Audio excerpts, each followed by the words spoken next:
हमारी भारत माता।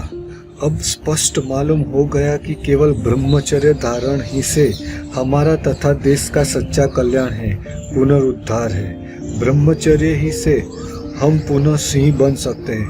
ब्रह्मचर्य ही से हम सभी को भयभीत कर सकते हैं। ब्रह्मचर्य ही से हम स्वतंत्र तथा सिद्धियों को प्राप्त कर सकते हैं। ब्रह्मचर्य ही से हम स्वतंत्र तथा सिद्धियां प्राप्त कर सकते हैं। ब्रह्मचर्य ही से हम स्वतंत्र तथा संपूर्ण जगत के स्वामी बन सकते हैं। यही नहीं बल्कि ब्रह्मचर्य ही से हम परब्रह्म को वशीभूत कर सकते हैं। फिर सामान्य लोगों की तो बात ही क्या।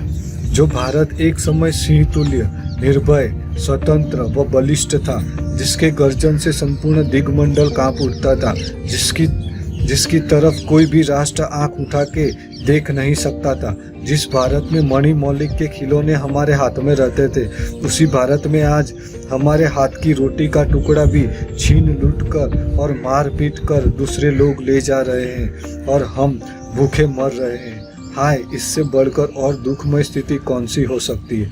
आज भी हम बकरी के माफिक बन गए हैं। जो आता है वही हमें हलाल करता है। हम अपना सच्चा सिंह स्वरूप भूल गए हैं। हमें पूर्वजों का वीर्य नहीं दिखाई देता। हम आज निर्वीर्य हो गए हैं। हे मेरे परम प्रिय भाइयों और बहनों, आंखों खोलो, जागो, विषय की मोह निद्रा से अति शीघ्र जागो और अपनी तथा देश की स्थिति पर कृपा दृष्टि डालो।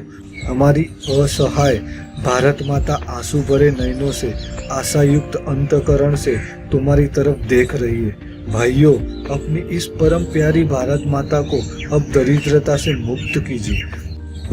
उसका वैभव उसे पुनः प्राप्त करा दीजिए।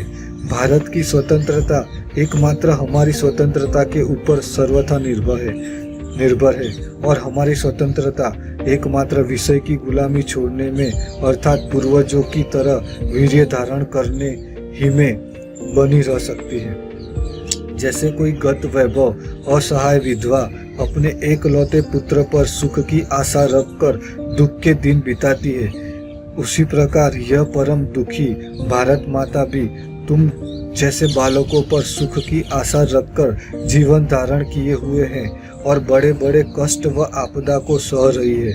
वह अब कब कहाँ तक धीर धरेगी मालूम नहीं।